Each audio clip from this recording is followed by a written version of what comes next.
Cara, muito difícil. Eu nunca tinha percebido isso. Eu nunca tinha percebido isso na minha vida. Sabe? Agora que eu tô tratando lá com a Aline, da sua consulta também, eu percebi umas coisas que... Cara, você começa a ter um... Na terceira sessão já desabei no chão.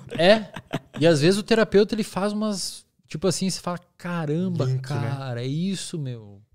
Olha só. Aí você ajusta uma coisinha aqui, uma coisinha ali, principalmente quando você racionaliza, cara. Que é uma coisa que as pessoas estão perdendo cada vez mais. Tem um pesquisador chamado Robert... Joseph Ledoux, que é um pesquisador que estuda muitas emoções. Talvez em amígdala ele é a maior autoridade no mundo. Ele tem uma ideia, cara, que a gente tá... Tipo assim, o nosso cérebro, ele se desenvolveu evolutivamente de dentro para fora. Então, quanto mais lá perto do tronco encefálico, que é a região, a base do seu cérebro, estão as estruturas, mais antigas evolutivamente elas são. Por exemplo, o seu tronco encefálico é onde estão os centros de batimento cardíaco, respiração, etc. Qualquer animal tem isso. Bem primitivo. Bem primitivo. Entendi. A amígdala está mais ali na meiuca do cérebro.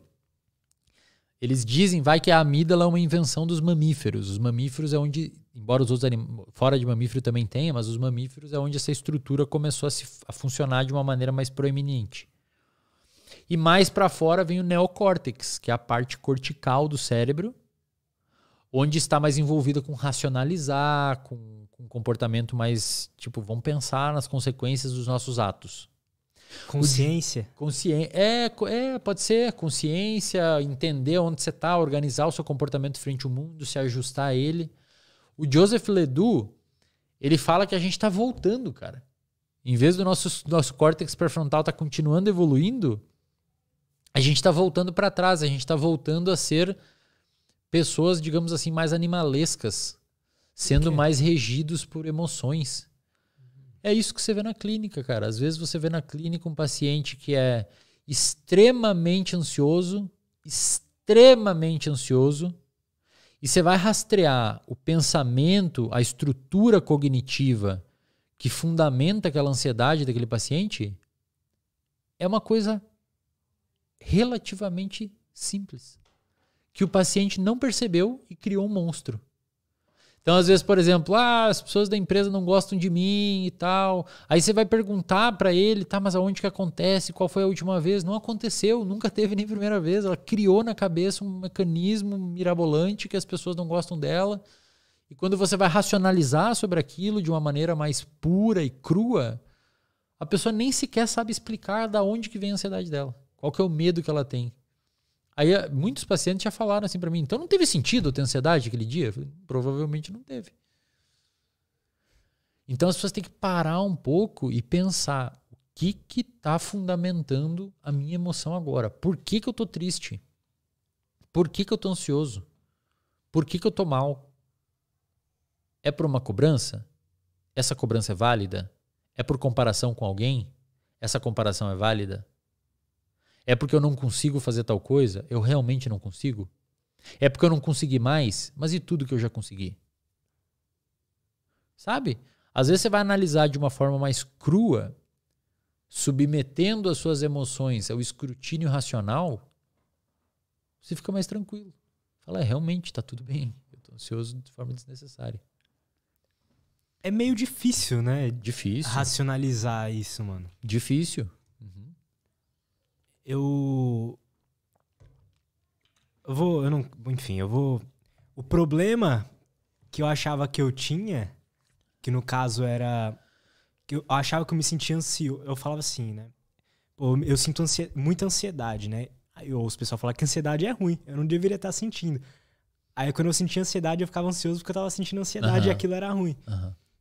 Uma das coisas nas sessões, né, foi que eu percebi que a ansiedade que eu sinto me ajudava muito mais do que atrapalhava. Perfeito, cara. Várias coisas que eu consegui fazer foi graças a essa emoção. A essa leve ansiedade. Esse Robert Sapolsky, esse neurocientista que escreveu aquele livro Por que Zebras Não Têm Úlcera, ele publicou um paper uma vez, um artigo científico na Nature Communication, que é uma revista do grupo Nature, onde ele propõe uma curva em U invertido. Que é o quê? Se você tem muito pouco estresse é ruim. Ou ansiedade. Zero ansiedade e estresse é desadaptativo para sua vida. Você não vai fazer nada. Você não vai se preocupar em ter dinheiro para se sustentar. Isso é muito zen, Você não vai se preocupar em ter um trabalho, em estudar, em cuidar da sua saúde. Você não vai fazer nada da sua vida. Você vai ficar extremamente parado. Se você sobe um pouquinho o nível de ansiedade ou de estresse, você vai ser muito funcional. Você vai se organizar, vai se preocupar. Às vezes pode até subir um pouquinho demais e causar um certo dano aqui ou ali. Mas via de regra, você habitar em média nesse lugar um pouquinho mais ansioso e preocupado vai fazer você se mexer. E quando sobe demais a ansiedade ou o estresse, você piora. Você fica disfuncional, você fica desadaptativo. Só que, cara, você tem que saber disso, Lutz. E a maioria das pessoas não sabem. A maioria das pessoas não sabem que ter um pouco de ansiedade é importante. Aí em qualquer sinal de ansiedade a pessoa já fica extremamente preocupada. E isso gera mais ansiedade nela. Então, quando a gente fala em psicologia, a gente fala antes de mais nada em educação. O paciente ele é educado. Antes de tudo na clínica. Você deve ver isso nas suas consultas. Na clínica, os terapeutas falam muito, cara. Eles falam, eles explicam. Ansiedade é isso, ansiedade é aquilo. Por quê? Porque se o paciente sabe, cara, deixa muito mais tranquilo. E o paciente tem que saber. Tem que saber que vão ter dias ruins. As pessoas, elas acham que é ruim ter dia ruim. Você vai ter dia ruim, meu. Tem que fazer. Fazer o quê? Vai viver sempre no dia bom? É ruim viver no dia bom sempre. Seu cérebro não quer sempre dopamina. Aí, às vezes, as pessoas... Perdão. As pessoas, às vezes, vivem um dia ruim e acham que não podem viver o dia ruim, acham que não pode ter tristeza. Tomar uma cervejinha, comer uma pizza. Bum! Dopamina fásica. Aí, cada vez mais os dias ruins começam a acontecer, porque você só vai dando dopamina fásica, dopamina... Meu, deixa o dia ruim acontecer. Você precisa dos dias ruins, você precisa do mau humor, às vezes, você precisa de um momento que você não tá tão motivado. Deixa passar, dorme. Dormir é um ótimo terapeuta. Dorme, continua fazendo o mínimo que você conseguir, que vai passar. Vai passar. Transtorno, Lutz, por exemplo, você vai pegar, eu tô deprimido porque eu tô 3 dias mal. Você não tá deprimido. Depressão, você tem que ficar pelo menos 2 semanas triste, quase todos os dias, na maior parte do dia. Então não é eventualmente ficar um pouco mal. Vai ter dias ruins, vão ter dias ruins, vão ter dias para baixo, vão ter dias mais ansiosos. Você tem que... É uma flutuação, você não tem como ver estável sempre. E aí, cara, quando você tem um dia um pouquinho para baixo, pensa a sua vida, seu humor andando assim, ó. Uhum. Vai ter um dia que você vai estar mais para baixo, um dia que você vai estar normal, um dia que você vai estar bem, um dia que você vai voltar pro normal, um dia que você vai ficar um pouco mais triste. O segredo qual que é? Sabe o que é? O dia que você estiver um pouco melhor, segura, calma, não se agita tanto, não fecha negócio, não fica animado com muita coisa, pensa que você vai ter um dia ruim depois, não marca, vamos fazer não sei o quê.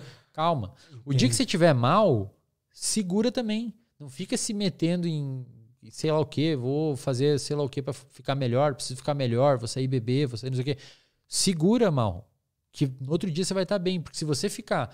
Sempre que os extremos começar a acontecer na sua vida, ficar tentando corrigir esses extremos de alguma maneira, vai extremizar mais ainda. Então, assim, o nosso humor, ele flutua. E a pessoa que faz terapia sabe disso. Então, a pessoa que faz terapia, ela tem um tamponamento. Tipo assim, o humor flutuou, ela meio que consegue trancar o humor assim numa faixa de flutuação relativamente mais saudável. Então, tá ansioso? Mas beleza, minha terapeuta disse que às vezes eu vou ficar mais ansioso mesmo e que é pra eu fazer isso, isso e isso. Evitar tanto café nos dias que eu tô ansioso. Talvez falar pra minha namorada que eu tô ansioso pra não dar treta. Tipo assim, você faz uma prevenção de danos, sabe? Você evita que aquilo piore tudo ainda mais. Muito foda isso. Tem um exercício que ela me passou que me ajudou muito, que foi o diário de humor. Cara, só de eu anotar, na hora que eu anoto, eu falo, nossa, tô sentindo isso. Tá. Aí, só de eu anotar, é melhor. Eu monitoro o meu humor tem quase 2 meses já, cara. Todo dia eu anoto lá no meu iPad o meu humor. Todo dia eu anoto.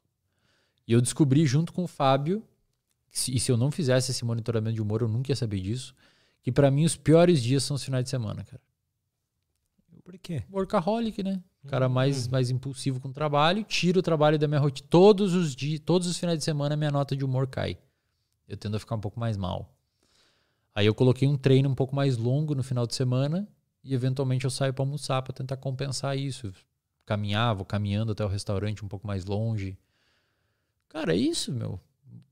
Sabe, você ter uma saúde mental em dia é você se preocupar e cuidar dela.